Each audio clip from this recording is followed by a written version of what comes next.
Ahora vamos a iniciar la grabación, ¿tá? Eso por un lado.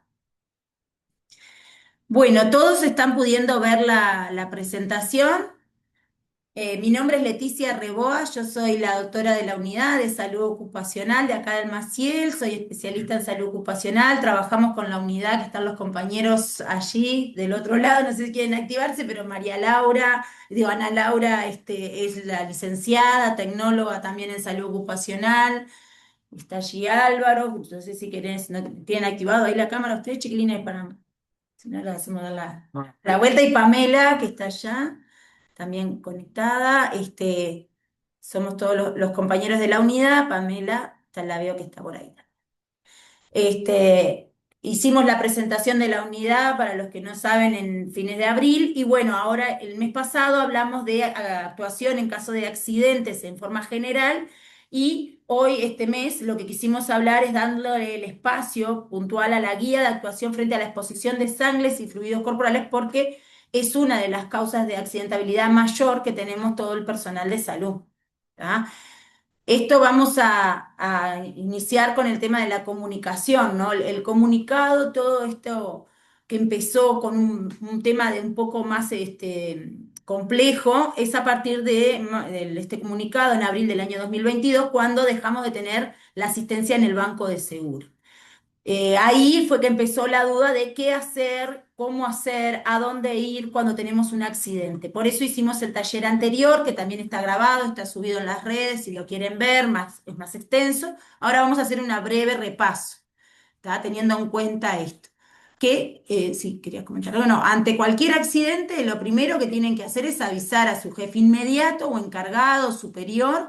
Tiene que proporcionar el formulario, que es este formulario que tenemos acá, un formulario para rellenar con toda la información, y ahí lo va a completar siempre que el trabajador esté en buenas condiciones, digo, ¿no? Depende del grado del accidente, si no lo puede llenar, pero sí el encargado debe completarlo en las próximas 24, 48 horas máximo, para que eso se pueda elevar a recursos humanos, desde donde después también nos van a pasar a nosotros, a la unidad, para hacer la investigación del accidente y un seguimiento al trabajador en cuanto a su estado de salud y, bueno, y la relación con el trabajo, si está o no en condiciones de trabajar y si va a necesitar adaptación de las tareas o cómo se encuentra. Así que los breves pasos a seguir frente a cualquier accidente, que aprovechamos a repasarlo, es concurrir al servicio de emergencia, en este caso del Hospital Maciel, pero si no, del servicio de salud de la unidad ejecutora donde se encuentre. Acá en Maciel es directo a la emergencia del hospital. Ahí se tiene que realizar el ingreso por admisión, que se va a crear por la pestaña de Geosalud en un más, o sea que aunque ustedes no sean usuarios de ACE, tengan otro sistema, otro prestador de salud, como funcionario por la pestaña más, se les tiene que ingresar. Es muy importante que quede en nuestro registro informático de ACE que tuvo un accidente laboral. Porque si van directo al laboratorio, llevan las muestras o van directo a otros servicios, como pasa con los compañeros de infectología, lo vamos a ver, no se genera ningún registro de que tuvieron un accidente en ACE, y entonces eso, las repercusiones que después puede traer hasta para la asistencia, el tratamiento, no va a estar contemplada. Así que es fundamental que sigamos estos pasos, que se genere la consulta en la emergencia para brindar todo el tratamiento que sea necesario. Incluso si requiere una especialidad que no esté acá en el hospital, se tiene que coordinar para derivarlo a otro sector.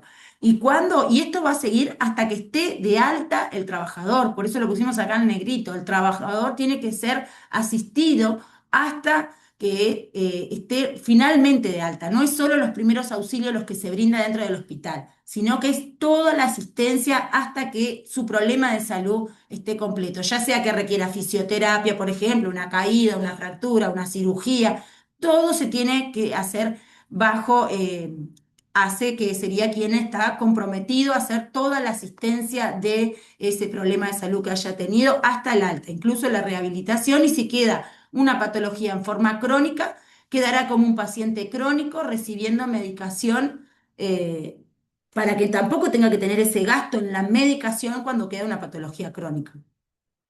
Frente a los trámites administrativos, el formulario, ¿verdad? Recordamos accidenteslaborales@ace.com.uy, y a la unidad de salud laboral del Hospital Maciel, que también nos pueden contactar por este correo cualquier duda que tengan o que pueda surgir, sobre todo para nosotros. No solo se tiene que completar, como le decíamos, para recursos humanos, sino también para nosotros para después hacer la investigación. Y esto es un poco los datos que decíamos, la siniestralidad que vimos durante el año 2025. Vemos que los pinchazos con aguja o bisturí son la gran mayoría, ¿no? De 16 casos, tuvimos 34 registros, acá está Álvaro que hizo también un poco el análisis. Salpicadoras o fluidos biológicos es lo que está en segundo lugar. Quemaduras térmicas, químicas, esto es más personal ya de cocina que nos ha pasado. Y después caídas de su propia altura o algún atrapamiento con alguna, sobre todo nos pasó con una cámara del hospital o algo, pero puntualmente lo más frecuente son los pinchazos por aguja o bisturí y las salpicaduras. Dentro de las personal de salud de los que han denunciado, tenemos a los practicantes internos y auxiliares de enfermería. Muchas veces sabemos que los accidentes, ya sea de cortopunzantes u otro tipo, tienen que ver, como lo muestra acá la gráfica, los practicantes internos por un tema a veces de desconocimiento de la técnica o también de mayor desconocimiento también de esto de los cuidados que tiene que llevar. Y también a veces pasa en el otro extremo, en las personas que hace muchos años que están trabajando, donde la percepción del riesgo baja muchísimo y dejamos o bajamos, como quien dice, la guardia frente a cuidarnos o la cultura del autocuidado. Entonces, nunca me pasó nada, entonces ya no uso los lentes, ¿para qué? Para las salpicaduras, sí, nunca me pasó, siempre me da negativo, o no uso los guantes. Entonces están en estos dos extremos, los que recién comienzan por un poco el desconocimiento y los que tienen mucha experiencia también pasa a ser otra de las personas que están como de mayor riesgo de tener un accidente. ¿Está? Ahora nos vamos a introducir puntualmente en el tema de la guía para la profilaxis post-exposición, que hay una realizada desde el año 2022, está dentro colgada en el portal mismo de ACE. Acá pusimos un poco la dirección, como la pueden encontrar en el portal, en la parte de salud laboral, accidentes, y allí está la guía de profilaxis. También hay una guía de profilaxis del Ministerio de Salud Pública, que es del año 2023. ¿Qué acciones vamos a tomar en forma inmediata? Y esto queremos que estos 4 o 5 pasos que vamos a ver ahora tienen que quedar como automatizados, y ahí es donde queremos apuntar para que frente al accidente y los nerviosismos y ese estado, si uno tiene como automatizado un proceso, es más fácil cumplirlo y llevarlo a cabo. Que si siempre es distinto o no nunca lo vimos el procedimiento. Entonces, vamos a hacer cartelera, lo vamos a imprimir, digo, para que lo puedan pegar en todas las carteleras o en distintos consultorios, en las enfermerías, ¿verdad? Para que justamente esto es como algo que tiene que salir ya automático. Si yo tengo un accidente corto, con un cortopunzante, inmediatamente lo que tengo que hacer, ya sea es estimular suavemente si hay un sangrado, si es que hubo una punción, que hubo un sangrado importante, lavar el área lesionada con agua y jabón, no frotar el sitio ni usar ningún agente antiséptico, cubrir la herida después de la limpieza si es que genera una herida, ¿no? Estamos hablando de si es una pinchazo. Ahora, si es una salpicadura, frente a esa exposición, lo que vamos a hacer en las mucosas es también lavar con bastante agua la zona expuesta, la cara, por ejemplo, que puede ser los ojos que haya tenido, si usa lentes de contacto, debe lavarse los ojos con agua, sacándose, quitarse después de quitarse, ¿no? Los lentes de contacto, hacer ese lavado con suero fisiológico. Una vez que hacemos esto del lavado, inmediatamente lo que tenemos que hacer es avisar a nuestro superior inmediato, el que esté allí en el momento, diciendo, tuve este evento, una salpicadura, un corte, una punción. ¿Para qué? Para que se ingrese el formulario de la denuncia del accidente y se va a conseguir, si ya saben, o la muestra del paciente fuente, que la puedan conseguir y se va directo a la emergencia. O sea, no tiene que quedar ninguna duda. ¿Cuál es el procedimiento? Me pinché, hago las medidas de limpieza, de higiene de la zona, aviso a mi superior que me pinché. Si tengo la muestra del paciente de fuente, me voy directo a la emergencia. Si no tengo muestra del paciente fuente, porque puede pasar que sea una aguja que esté perdida, que esté, como es, dentro de una bolsa, por ejemplo, ahí va, que esté donde nosotros la fuente es desconocida, no sabemos cuánto tiempo hacía que estaba allí, que muchas veces le pasa a las compañeras auxiliares de servicio, ¿no? Cuando van a descartar o se caen de los descartes las cosas. Bueno, se van directo a la puerta. No tenemos fuente, no sabemos de quién es la aguja, van directo a puerta. Y ahí lo que va a hacer es iniciarse la apertura por admisión. Van a decir, vengo porque tuve un accidente laboral, me pinché con una aguja de fuente desconocida, que no sabemos de cuánto tiempo hacía que estaba ahí ni de dónde. Y se les va a ingresar por el sistema Geosalud la consulta. ¿Tá? Ahí en puerta de emergencia, los compañeros que estén allí los van a recibir, como esto es un accidente laboral, como les decíamos, tienen que estar ingresada en el sistema. Se les va a indicar hacer los test rápidos que corresponden y los análisis que van a ir al laboratorio. O sea, no tienen que andar ustedes. Yo sé que algunos servicios tienen compañeros que tienen, por ejemplo, CTI o puede ser en el laboratorio, digo, en bloque quirúrgico, que ya se sacan la muestra del funcionario, se la saca un compañero y la del paciente fuente. Si no quieren, digamos, quieren ir ustedes a que un compañero les haga la extracción para no esperar en puerta, bueno, pueden, pero igualmente tienen que ir a la puerta. O sea, no pueden ir al laboratorio con las dos muestras, tienen que ir a puerta. Ustedes pueden si quieren sacarse la muestra, pero la muestra va a ir, la muestra de ustedes, las del paciente fuente y con las dos muestras a puerta, porque tiene que iniciarse la consulta en el sistema Geosalud. Si no está ingresada la consulta, para hace ustedes no tuvieron un accidente.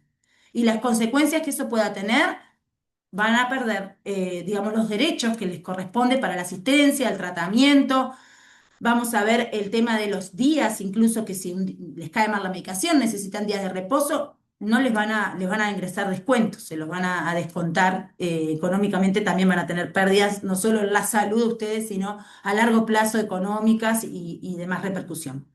Luego de que se haya todo, el médico en la emergencia le va a hacer toda la indicación y desde la emergencia van a subir las muestras al laboratorio, ahí, según los resultados que den de esos análisis, se va a evaluar y según el grado y el riesgo de exposición, si corresponde o no la profilaxis post-exposición con la medicación para el caso de HIV o para el caso de la hepatitis B, si es necesario hacer un refuerzo de la vacuna o no. Eso se va a decidir según los resultados de los análisis y el grado de exposición.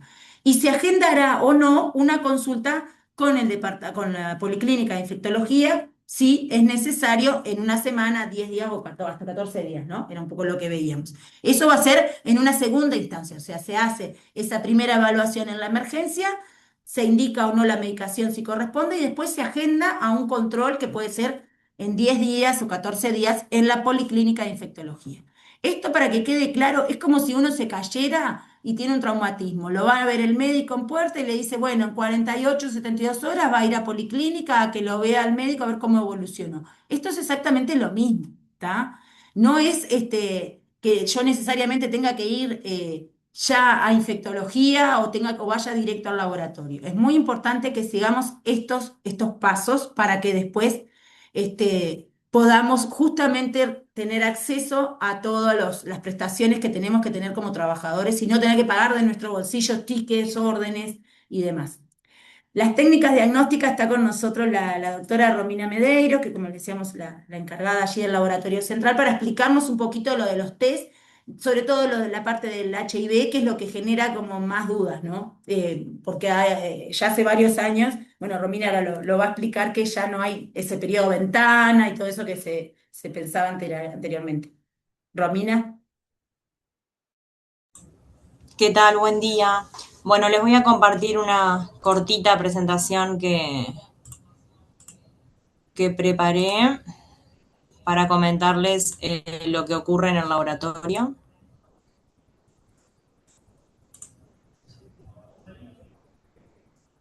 ¿Me confirman que están viendo bien con la pantalla completa?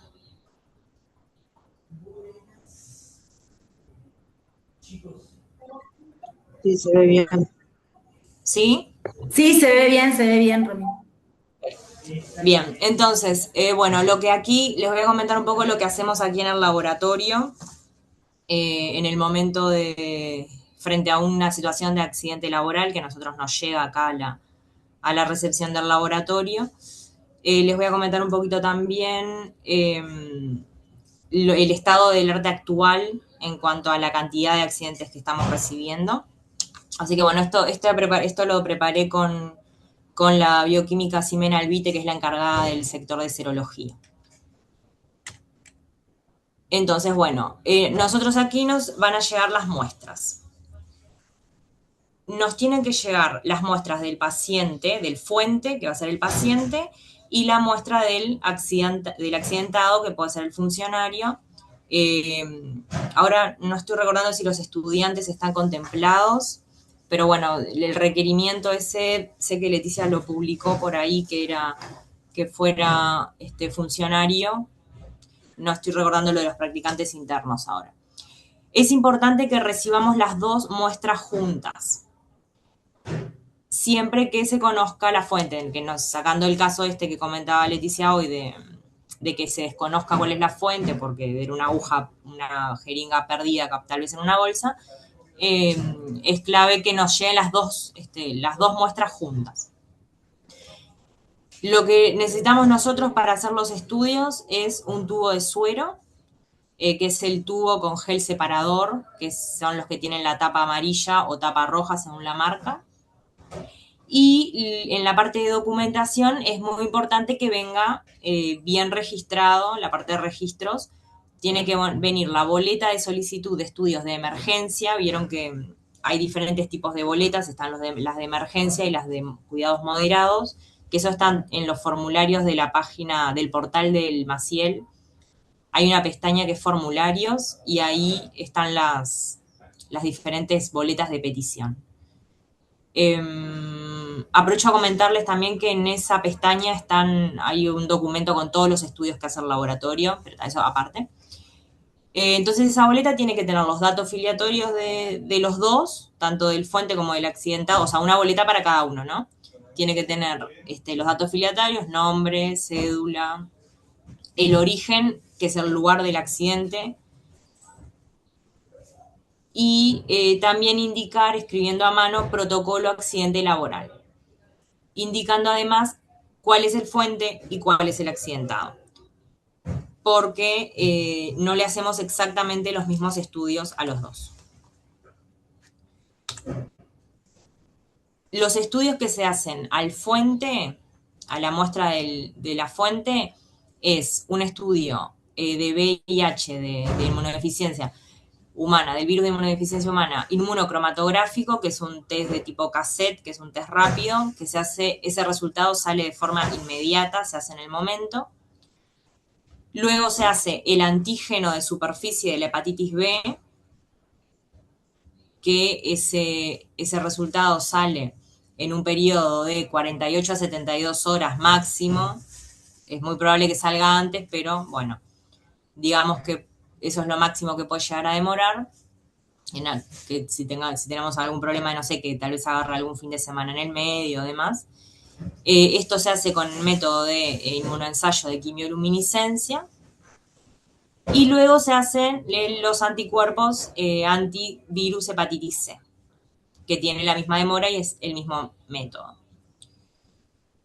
Si el VIH llegara a dar reactivo por el test rápido, se va a confirmar con estudio de quimioluminiscencia. Si el VIH diera no reactivo con el test rápido, y esto es un poquito lo que comentaba la doctora Leticia recién, no se va a continuar con el estudio. Se termina ahí el estudio de VIH.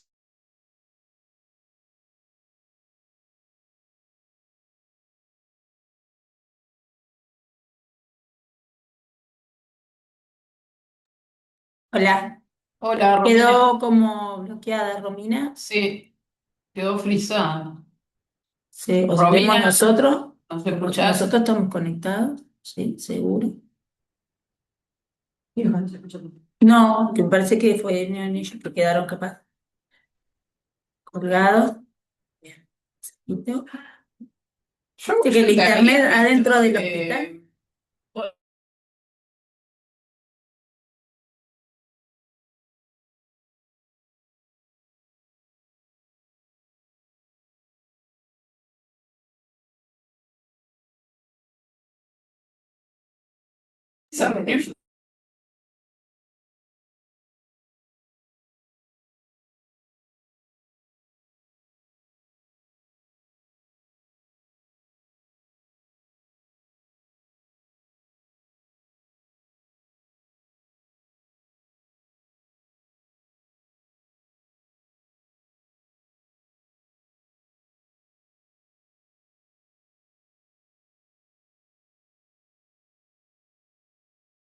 Sí, Romina se nos desconectó allí del laboratorio. A ver si pueden volver a conectarse los compañeros que estaban haciendo la presentación de ellos. Si no, ahí, Buenas, ahí perdón, volvieron. No, por favor. Acá en el hospital es se lo que me... tiene las señales, ¿sabes? Sí, fatal, fatal. Ah, ¿me tenés que hacer coanfitriona otra vez, por favor? En mis 3 puntitos arriba.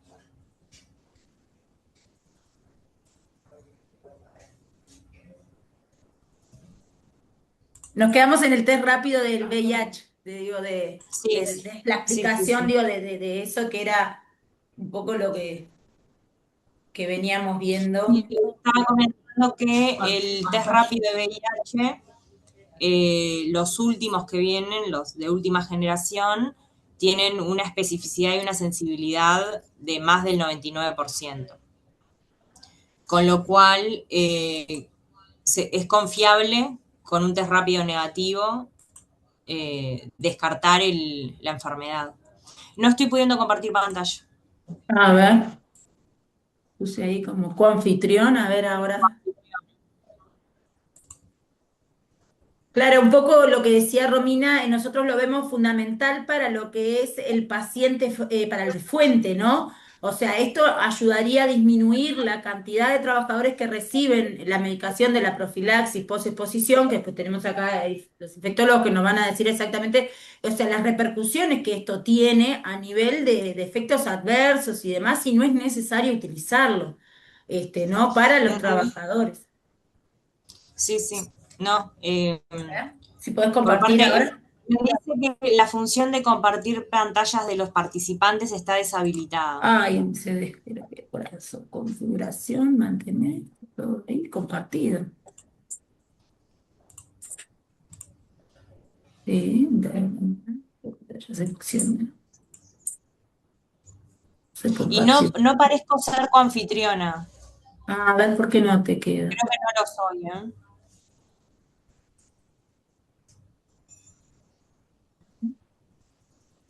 Más que te tengo que poner acá más chiquito. ¿Ah? Viste que había puesto como coanfitrión, había quedado. A ver si ahora ahí la veía. Perdón al resto que quedamos acá un poquito trancados. Acá quiero ver la presentación. Ahí está Romina, pero no. no te aparece la No, presentación, ¿no? Compartir ahí. yo le No, pongo. ahí aparece la Ah, tengo que dejar tuya. de compartir esta. Dejar de compartir la tuya. Sería Vale. en mi pantalla arriba, Sí, fue lo que aparece. hicimos. A ver, vamos a volver a convertir en Convertir. coanfitrión. Firmar. A Ahora ver, sí, ahora. ahora sí. Ahí va. Capaz que era porque estaba compartiendo la otra.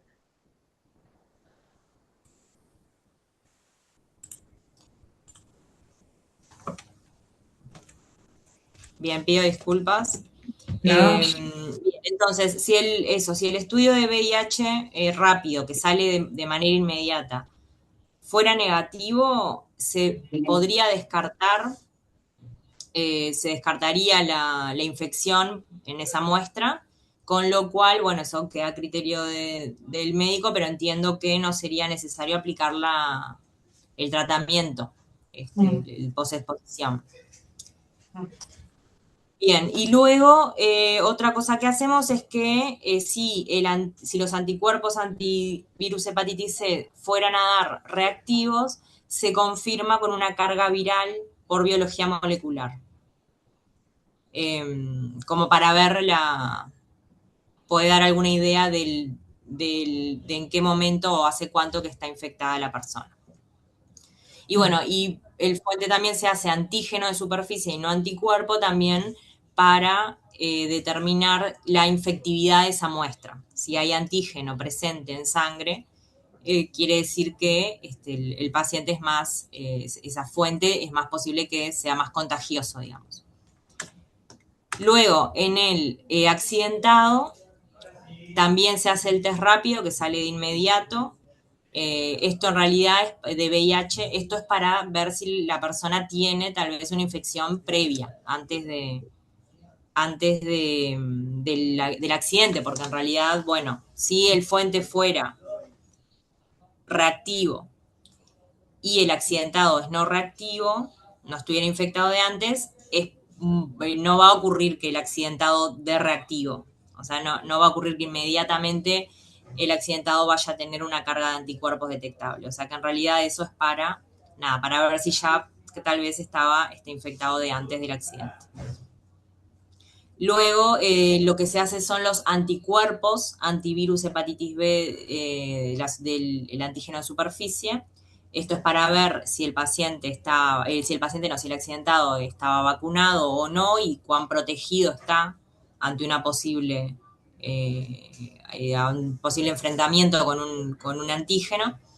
Así que ahí se hacen los anticuerpos, esa es la gran diferencia, que para el fuente se hacen los antígenos y para el accidentado se hacen los anticuerpos. Y el virus, los anticuerpos anti la hepatitis C. Esto es igual en ambos casos. Si el VIH fuera a dar reactivo, se confirma con quimioluminiscencia, y si los dos dan reactivos, se pide una segunda muestra para enviar al MSP, al laboratorio del MSP, para confirmar.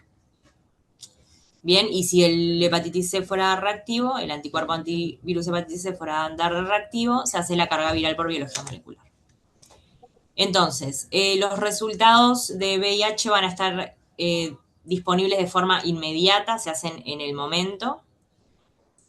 Los estudios de quimioluminiscencia demoran un poquito más por el asunto de que es un equipamiento específico que se procesa todos los días, pero bueno, yo ahí les puse 48 a 72 en situación de que haya algún inconveniente en el medio o que haya algún feriado o fin de semana. Luego, los estudios confirmatorios de biología molecular de virus hepatitis C se van a hacer solo en los casos que corresponda, y esto es importante, que los resultados se van a informar por los canales habituales del laboratorio, que es el sistema Modulab. Nosotros aquí en el laboratorio no brindamos resultados de forma presencial. Si vienen a buscar, no damos esos resultados, no tenemos autorización. Quedan en el sistema Modulab y los médicos con su clave pueden ingresar a ver los resultados. Por último, en cuanto al registro y el seguimiento, nosotros internamente en el laboratorio tenemos un registro de todos los accidentes que procesamos. En lo que va del año 26, tuvimos 25 situaciones, lo que da un promedio de 1 por semana, que esto es mucho mayor a lo que se presentó anteriormente, es decir, que claramente están subinformados, subreportados los accidentes laborales. Romina, disculpa Sí. que iba a hacer ahí la aclaración. Es muy importante para nosotros como comunidad de salud laboral y para el hospital en general, y para ACE en general, es que no tenemos reportados accidentes. Tenemos uno solo de cortopunzante en lo que va del año. O sea, fíjense qué Bueno, subregistro tan importante tenemos. O sea, quiere decir que tienen los accidentes, pero no hacen el recorrido correcto, porque nosotros en la unidad, lo que va del año, tenemos dos accidentes. Uno es una quemadura y uno solo es un cortopunzante registrado. Entonces, uh-huh. es muy importante esto, porque todos esos trabajadores que tuvieron accidentes, supongo que habrá salido todo bien, por lo cual no ha tenido mayor repercusión, pero si no, días de que hayan necesitado de licencia, lo que sea, están sin cobertura, porque ninguno estuvo registrado. Sí, además no solamente por la cobertura, sino para empezar a tomar medidas preventivas, porque no es lo mismo decir, tenemos un accidente, que tenemos 25, entonces ahora algo hay que hacer. Claro, Está exacto. ocurriendo demasiado. Sí, y bueno, entonces, y otra cosa también, que mirando la tabla que mostraban anteriormente, que la mayor cantidad de accidentes son en los practicantes internos, y en la tabla esa no estaba la opción de médicos, y nosotros recibimos muchísimos de médicos, tal vez cirujanos de bloque quirúrgico, y tenemos unos cuantos que son médicos, y eso En ni estaba emergencia, registrado en esa tabla. intensivistas también. Sí. Intensivistas y en emergencia y cirujanos. Bueno, muy loco. Sí, Claro, sí. por eso es fundamental que hagan el procedimiento, que vayan a puerta, si quieren ya ellos hacerse la orden y lo que sea, pero igual tiene que quedar el registro en el sistema Geosalud, ingresar Ujú, la consulta ujú. y hacer el registro del formulario del accidente, para después incluso si tienen que tomar la medicación, puedan ir y retirar la medicación, ¿no? Sí, Y como decíamos, todas las consecuencias que lleva después, o sea, no. sí, Estamos sí. como Y bueno, salteando todos estos pasos. sí, sí. Nosotros hacemos este registro interno de cada protocolo recibido y hacemos una comunicación semanal al servicio de salud ocupacional y al servicio de infectología. Y entiendo que el seguimiento se hace con infectología, esto que comentabas de la consulta a los 15 días, y que acá quería aclararles que no se recibe directamente al accidentado en el laboratorio, y que justo ayer tuvimos un caso de que vino una médica directamente con su muestra y su boleta, ella era la paciente y ella era quien firmaba también, y dice que cuando ocurrió el caso le había dado que la fuente era reactivo. Entonces ya quería hacerse seguimiento y bueno, y ahí la derivamos al servicio de salud ocupacional y bueno, y después en realidad era infectología. Así que bueno, ella pedirá consulta en estos días. Pero bueno, sí, nada, es esto solamente. Cualquier consulta que tengan, escriben al laboratorio.maciel o al mío personal, romina.medeiros. Eh, Dejo de compartir.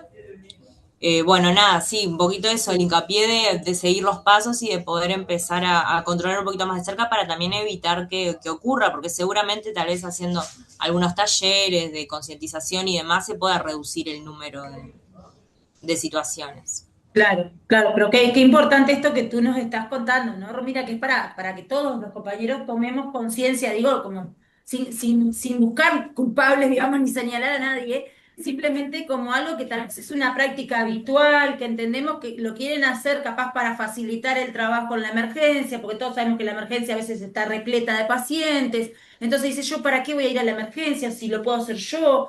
¿No? Y ahí es donde vemos que después podemos caer nosotros mismos como trabajadores en esto de no respetar nuestro propio derecho. Me imagino esa colega, si además la fuente era positiva, la repercusión que eso podía tener, digo, después Sí, lo para estaba ella, ¿no? Un manejando sola reconocimiento y hasta sin como una apoyo de un... enfermedad profesional, digo, si ella quiere esa enfermedad, ¿no? Cualquiera de nosotros, y no está ni siquiera reconocido dentro del sistema de ACE que tuvo ese primer evento con ese paciente, este, eso va a tener consecuencias para su vida personal, ni que hablar, y después en lo laboral también se. Sí, sí, no es Esto lo está mismo que la. ella lo maneje sola, ahí diciendo, bueno, a ver cómo estoy, que si la ve otro médico y le da un poquito más de apoyo, ¿no? De, bueno, esto es así, yo qué sé, no es lo mismo manejarlo solo que con otra persona. Exacto, exacto. Está conectada con nosotros también la profesora Adriana Pisani, también la doctora, cualquier cosa, Adriana, si querés participar, no hay problema. También la directora allí general de la Unidad de Salud Laboral Central de ACE, porque esto es un problema que lo vemos acá en siempre en realidad se ve en toda la salud, o sea, queremos dejar en claro que esto es algo, una práctica habitual que tenemos que tomar conciencia y cambiarlo un poco. Vamos a hacer como los compañeros acá de Quería infectología, pedir, ¿sí? hice un comentario y porque me interesó eso que decía recién la doctora en relación a, ayer terminamos la estadística analizada con alguna variable de indicadores como tasas que estamos pudiendo obtener. ¿Y saben qué? La tasa más alta, el índice más alto de accidentabilidad lo tienen los internos seguidos de los médicos. Cuando vieron que cuando hacemos los porcentajes todos nos parece que son los auxiliares de enfermería, sí, claro, pero cuando vos tenés los totales de la cantidad de auxiliares de enfermería trabajando y licenciadas y tenés el número total de internos y de médicos que trabajan, a vos te da que la frecuencia es mucho más alta en los internos, que era de 10,1, le seguían los médicos con 7 y recién después con una tasa más o menos de 2,5 eran de auxiliar de enfermería. O sea, me llamó poderosamente la atención eso, ¿no? Que creo que lo que acaba de contar recién, o sea, que se veía mucho más en internos y en médicos. O sea, esto para pensar que cuando hacemos las capacitaciones los colegas nunca aparecen o no están. y cómo hacer de acercarnos a este grupo. Ya hicieron planteo, después se los comparto, Leti, porque lo sacamos Bueno, ayer como informe general de talleres, tal cual como dijeron recién, así que quería aportar que lo mismo que están planteando es lo que se cerró ayer. Lo comparto después que cuando llegue a ACE te lo paso. Dale, bueno, pero bárbaro. Es ver va que todo este en la problema misma está en línea. todo, entonces en realidad no es solo un tema del Maciel, Exacto, sino que está en todo. no, totalmente. Nada más que eso, no interrumpo más. Bueno, no, al contrario, Adriana, bienvenido a tus aportes, que siempre es fundamental esto de tener la visión global también, ¿no? Bueno, y después acá tenemos un poco el flujograma de la serología del paciente fuente, y no sé si ustedes quieren comentar algo de esta parte, digamos que sería esto lo que se va a analizar el médico en la emergencia, o sea, no tienen que llamar a infectología, es lo que decimos, están las guías para que los colegas que están allí en puerta y reciben a ese paciente van a tener los dos datos, porque llegue del laboratorio, lo de la fuente y lo del funcionario. Con esos dos datos y con la fuente, los datos de la serología del paciente fuente, que acá lo tenemos, ¿no? Las distintas situaciones, ustedes quieren comentarlo, como sería, ¿no? Que dé todo negativo, solo positivo a hepatitis C, solo positivo a hepatitis B o un VIH reactivo. Yo lo voy a pasar rapidito para... No, Sí, Hepatitis B, todo el personal de salud tiene que... sí. ni que No, hablar. yo quería hablar de la prevención, porque como todo accidente, esto es prevenible y me parece que estamos fallando en la prevención. No se están usando las medidas de equipo de protección personal para hacer las maniobras invasivas. Digo porque he recibido nosotros recibimos varias consultas presenciales y telefónicas de que están haciendo punciones lumbares, extracciones de sangre sin guantes o punciones lumbares sin la protección ocular. Y muchas son consultas por eso, por salpicaduras oculares o en mucosa bucal, o punciones que no se realizan con las medidas de precaución apropiadas. Y la otra parte que decía mi compañero, que todo el personal de salud tendría que estar vacunado para la hepatitis B y tendríamos que tener también los títulos de anticuerpos para saber que esa persona está con una respuesta vacunal adecuada, que es cuando el anticuerpo anti-S para hepatitis B tiene más de 10 unidades. Ese estudio se le puede pedir al prestador de salud cuando cada uno de nosotros nos vamos a hacer el control de salud con un médico general, o cuando vamos a hacer el carnet de salud. Los prestadores también están ofreciendo la realización de las serologías, y tenemos que en ese momento exigir la serología con titulación de anticuerpos anti-S para hepatitis B para saber que tenemos una correcta respuesta vacunal. Porque no es solo tener las 3 dosis de hepatitis B, también es tener los títulos adecuados. Entonces, conociendo eso, ya la persona que está totalmente vacunada para hepatitis B y con títulos mayores a 10 no tiene que recibir profilaxis para hepatitis B. Ya se queda tranquila de que no necesita ni inmunoglobulina ni refuerzo de vacuna. Eso es lo que tenemos que lograr, que el personal de salud esté correctamente vacunado, y después también bajar un poco la pelota al piso de los riesgos, ¿no? De que si yo me salpico con fluidos corporales, por ejemplo, saliva, orina, vómito o materia fecal del paciente, el riesgo de transmisión es cuando está contaminado con sangre. Si es saliva sola, no hay riesgo de transmisión, porque si no, entonces todos tendríamos por tomar mate juntos, ¿no? Porque muchas Claro. consultas son de eso, me salpiqué con orina, me salpiqué con saliva, y si no está contaminada con sangre, no hay riesgo de transmisión de virus de VIH. Y después que en el momento la alarma es VIH. Y en realidad el riesgo de transmisión de VIH es mínimo comparado con la hepatitis B, que es la que tiene más riesgo de transmisión a través de estos accidentes. Entonces, tenemos que vacunarnos, tenemos que usar las medidas de precaución, de protección. Si no hay lentes en la emergencia, reclamarlos, y no hacer las punciones, porque creemos héroes, como en los incendios, que entramos así sin nada. No, no somos héroes, nos vamos a pinchar, nos vamos a contagiar una hepatitis B. Entonces hay que exigir eso, tener todas las medidas de precaución. Si no hay lentes, no hago la PL. Hasta que no me consigan los lentes o una Máscara. máscara que me proteja La pantalla, ahí una va. pantalla como el que usaban en COVID. Digo, una pantalla no la hago. Y bueno, y después lo otro que también, ahora que Romina decía, pues yo tenía el mal concepto porque me pasa con los pacientes que están internados que las serologías de hepatitis demoran unos 10 14 días, me demoran más, pero, o sea, entiendo, Romina, que en los accidentes laborales entonces se prioriza esa muestra y la demora sería entre 48 y 72 horas. Bien. Eso porque capaz que tendríamos que también implementar entonces que un seguimiento más próximo por las hepatitis pasa las 72 horas, que vengan a la policlínica de infectología. Y otra cosa es que también, como decía la colega de salud laboral, hay mucha consulta informal. Vienen al sector de infectología porque nos conocen y nos preguntan cómo me dio la serología y nosotros obviamente le decimos, te dio negativo, pero eso no queda registrado porque al no venir a la policlínica, yo el día que no tengo policlínica no puedo registrar en el sistema que ese paciente, ese funcionario, tuvo un accidente y vino a controlarse. Entonces queda todo informal y sin registrar. Eso por otro lado. Y después lo otro es de la hepatitis B, si no estoy vacunado o no me acuerdo si me vacuné, también hay un tema con el registro, que tendríamos que poder ver las vacunas de todos los pacientes, de la fuente y del paciente del que se accidentó, pero lamentablemente en el registro de la historia clínica nacional están registradas las últimas vacunas de la persona que se dio.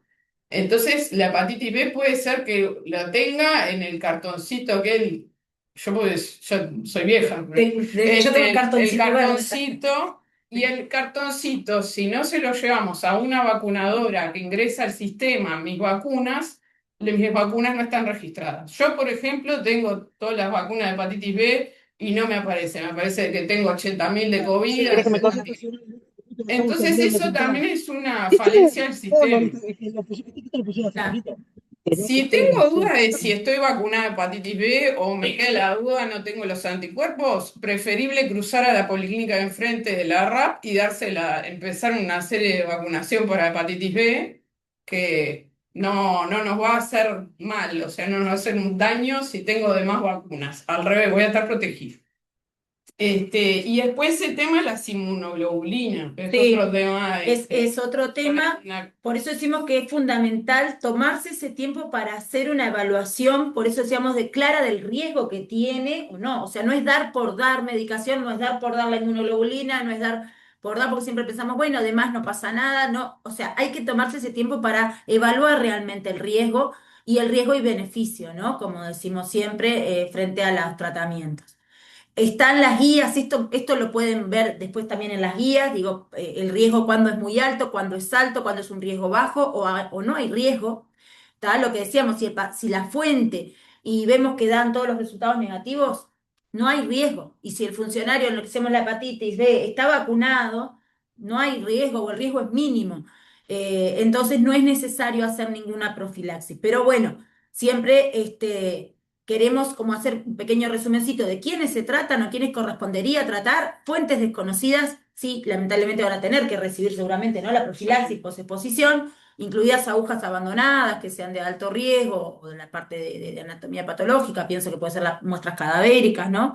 ¿Quiénes no se tratan? Bueno, las fuentes negativas o agujas abandonadas de bajo riesgo, o sea, no sé, 3 meses que estaba ahí esa vacuna, esa aguja, digo, tirada, ya decimos que no hay ningún virus que haya resistido tanto tiempo en ese lugar, pero bueno, son esos casos como en resumen. Después están también las pautas específicas para VIH, que lo que dijimos, en el caso que se decide, o ustedes querían comentar algo más de eso, Sí, sí, que de lo cuando, de bien, comentar que la guía del Ministerio de Salud Pública del acá, 2022 de profilaxis post-exposición esto. ya no, con un test rápido de la fuente negativo, no se hace profilaxis post-exposición.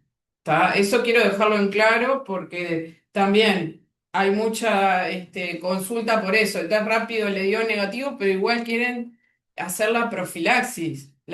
No porque el test rápido tiene la sensibilidad igual que una serología en sangre. Es la misma sensibilidad que es altísima. Sí, Entonces, 99,8%. Ahí sí. está, Romina, lo estuvimos viendo con los laboratorios, ¿no? Incluso lo que decían los test, Sí, estuvimos tres, mirando los insertos y sí es lo que declaran ellos y son sí, noven- son súper confiables. No. no, noventa y nueve coma Y nueve otra por cosa es que ciento este resultado sale de forma inmediata, así que listo. Claro, eso, esto es muy importante que lo tengamos todo presente, porque a veces está, como decíamos, esto del periodo ventana, que se hablaba de 6 meses, ¿no? De que la fuente estuviera en un periodo ventana y que por eso no que diera un falso negativo, digamos. Y esto es justamente lo que los test rápidos de cuarta generación, al incluir a su vez antígenos y anticuerpos, nos llevan a tener mayor confianza de que, como decíamos, es lo mismo que una serología de ELISA. O sea, si dio negativo, es negativo, no está, o sea, la posibilidad de que esté en un periodo de ventana es muy, muy baja. Igualmente, por eso decíamos, si hay dudas, y si uno el tipo de exposición por la fuente, ¿no? Que fuera una fuente, no sé, pienso, un problema con adicciones, o una persona en situación de calle, o sea, determinadas cosas que a nosotros, o inmunodeprimido de por sí, por otra patología que nos haga pensar que puede ser, bueno, a los 10 14 días en policlínica se podría hacer un segundo control, Sí. un nuevo control al trabajador, ¿no? Un nuevo test rápido al trabajador. El control a los 10 14 días, pero tampoco es en el momento, digo, la necesidad. Este, sí, sí, No, y eso, eso, claro, que la medicación antirretroviral también tiene sus efectos adversos, sobre todo en nivel renal. Tendría que el paciente, el accidentado, perdón, además de sacarse la serología, sacarse una función renal y un funcional enzimograma hepático para ver que no tenga ninguna alteración basal, porque los fármacos el tenofovir, que es el tenofovir con la amiodarina y dolutegravir, el tenofovir puede dar nefrotoxicidad en personas que tienen problemas, ¿no? de insuficiencia renal previamente. Entonces hay que hacer un seguimiento. La persona, además de la serología, se tenía que sacar un funcional hepático y una función renal antes de empezar la profilaxis. y también en el caso de las mujeres en edad reproductiva o que estuvieran pensando, ¿no? En tener hijos, capaz que están buscando, o sea, un test de embarazo, ¿no? También, antes de iniciar la profilaxis, también. Porque Igual el estar en la embarazada, ese plan es de el mismo. profilaxis no tiene efecto adverso para el bebé, digamos, porque es el que se usa para tratar también a las embarazadas con VIH. No hay problema por ese lado. Claro, no digo porque en las guías a veces habla de eso, de hacer test de embarazo como que a todas las mujeres, ¿no? Y en realidad no es necesario a todas, digamos. Capaz que porque hay guías que están, que hablan de las dos cosas, de la profilaxis post abuso sexual y post accidente laboral. Y que si es un abuso sexual, en el caso de una mujer, hay que hacerle un test de embarazo, sí. En ese caso, como las Perfecto. profilaxis son similares. Bien. Y bueno, como decíamos, la clasificación según el riesgo de exposición para tomar esa determinación. Y bueno, una vez que definimos que sí va a necesitar la profilaxis posexposición, se comenzará con el kit, que es lo que tú comentabas, Carolina, ¿no? El kit que es el que acá en el hospital se dispone, ya viene así completo, con esta medicación, la indicación de cómo se tiene que tomar. Y ahí desde salud laboral, si nosotros tenemos el dato, los podemos llamar, ver cómo están evolucionando, porque muchas veces a los pocos días, a la semana, empiezan con síntomas adversos, dolor de cabeza, malestar, diarrea, náuseas. Y bueno, y ahí ver si es realmente necesario que lo sigan tomando, porque les van a dar por un mes. Pero si los resultados ya sabemos que son negativos y a la semana, a los 10 días se puede tener ese resultado y saber que es negativo, ya se suspende, o sea, no tienen que seguirlo tomando todo el mes. porque el kit que les van a dar es por un mes completo, viene. ¿Tá? Entonces, si los resultados de la serología de la fuente, cuando hay toda esa duda, ¿no? De la fuente, si queda duda, se hace, como dijimos, y fin del seguimiento. Y ahí ya está el alta. Ahí no tienen que seguirlo tomando. El tema y lo más complicado es, obviamente, que si el resultado es positivo que tiene de la fuente, ¿no? Y tiene que continuar con la profilaxis post-exposición, ahí sí van a tener esos controles a los 10 días y bueno, después ya ingresan en un plan de seguimiento directamente con la, pero tiene que siempre estar por policlínica los seguimientos para que tenga, como decíamos, el registro que corresponde y la medicación que la tiene que ir a retirar a la farmacia o como la paraclínica que tenga que seguirse haciendo para los controles. O sea, no es un control que voy a cualquier lugar y yo mismo me indico qué control me tengo que hacer. Eso no es correcto. ¿Ah? Porque además las cosas pueden haber ido cambiando. Digo, para los colegas médicos, nos pasa a nosotros, digo, tenemos que consultarse a veces porque, claro, todo esto es muy dinámica, la medicina y pueden ir cambiando, el medicamento capaz que ya no se usa el mismo, capaz que ya los planes son distintos, ¿no? Esto que tú comentabas, Carolina, la medicación va cambiando, es más confiable o no. Incluso estábamos viendo que este kit que se maneja acá con estos dos fármacos que vienen dos juntos y uno separado, en otro lugar hay un solo comprimido, Claro, ¿no? pero todavía no está dentro Del del Loamecum, Bademecum. digamos, Entonces, por ahora vamos a tener que seguir con los dos fármacos separados. Pero bueno, en algún momento creo que se va a incluir en el Bademecum de ACE porque es un comprimido solo al día que tiene los tres fármacos. Entonces sería tomar una pastilla por día mucho más cómodo. claro, y más a mayor adherencia al Más tratamiento, que adherencia. no se olviden de tomar una, tomar la otra. Y bueno, y después están las pautas, como fuimos hablando, para el caso de la hepatitis B, ¿no? Todo esto está todo en la guía, como dijimos, de cómo hacerlo. Y bueno, también en el caso de necesitar la inmunoglobulina, bueno. Y frente a cualquier duda, nosotros desde la unidad estamos, en el correo nos pueden mandar, a veces estamos acá o no, pero sí lo que queremos, que creo que como resumen es el tema de la importancia de que se tome ese tiempo para clasificar bien, ¿no? Si hay un riesgo alto o no, tener confianza en los estudios, en los test que se realizan en el hospital, que son test confiables, bueno, todo lo que habló Romina, y después, bueno, lo que contaban acá los compañeros de No, y infectología. de la parte administrativa yo quería hablar, agregar que cuando en el caso que está indicada la profilaxis por exposición, que como decía la compañera, si la fuente es positiva para VIH o es una fuente desconocida porque fue una aguja que quedó ahí, en ese caso que tiene indicación de profilaxis contar post-exposición, las recetas de los retrovirales se lo puede hacer cualquier médico de puerta. Por eso también es una consulta que nos hacen frecuentemente que nos dicen, no necesita la receta de infectólogo. No, cualquier médico que está en la puerta puede hacer esa receta y lo que sí tienen que ir a buscar es el formulario de farmacia que está en la farmacia de UDIME, la farmacia interna del hospital. Le van a pedir un formulario que eso lo llena el médico, que es para justamente que haya también un registro de parte de farmacia que se entregó el kit de profilaxis post-exposición para ese funcionario. Las recetas las puede hacer cualquier médico, no tiene que ser infectólogo. Ahí está. Eso porque además, si hacemos ese procedimiento, ayuda a que también sea más rápido el trámite, digamos, o sea, conseguir la medicación. Acuérdense que cuanto antes se inicie, si es necesario iniciar el tratamiento de la profilaxis, cuanto antes se inicie, o sea, hablamos de un periodo de 6 horas, ¿no? Que es el periodo máximo allí de iniciar. Si yo espero a que el infectólogo y que dónde están y que doy todas esas vueltas, en realidad no es necesario, es con la firma del médico de la emergencia, puede llenar el formulario para solicitar la medicación. Eso hace que más rápidamente inicie la toma de la medicación y no se pierdan buscando al infectólogo o a nosotros, a salud ocupacional, qué hago, dónde voy. O sea, el procedimiento es ese. Se pinchan, van a puerta, en la puerta el médico va a mandar los análisis que corresponden, todos los va al laboratorio, el resultado que viene del laboratorio es confiable, no inicio o inicio. Si inicio la profilaxis, ya el médico de la emergencia va a hacer la nota y con eso ya voy a buscar la medicación y la empiezo a tomar. Cuanto antes la empiecen a tomar, también eso asegura que va a ser mayor digamos, el caso, claro, la eficacia del medicamento, ¿no? Entonces, 72 horas post accidente se puede empezar la profilaxis. Ya si pasaron más de 72 horas del accidente, no hay eficacia de empezar la profilaxis post-exposición.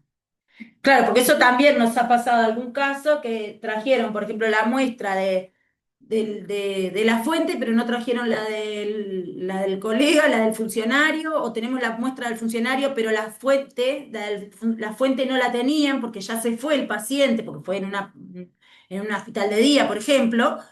Entonces ahí es como decíamos, perdemos, si recién el paciente voy a conseguir la muestra de la fuente dentro de 2, 3 días, ya la profilaxis no la voy a poder hacer, aunque dé positivo, ¿no? O si da positivo la fuente, ahí capaz que Ahí en ese caso, como es una fuente desconocida, salvo que el médico pueda citarlo e inmediatamente a que vuelva, o sea, sacarle una serología, pero si no, bueno, llega profilaxis por fuente desconocida. Sí. claro. Dudas que tengan hasta acá, en el chat no estuve mirando, Álvaro, vos contestaron ya, quieren, Sí. no han escrito nada más, alguna otra duda que tengan.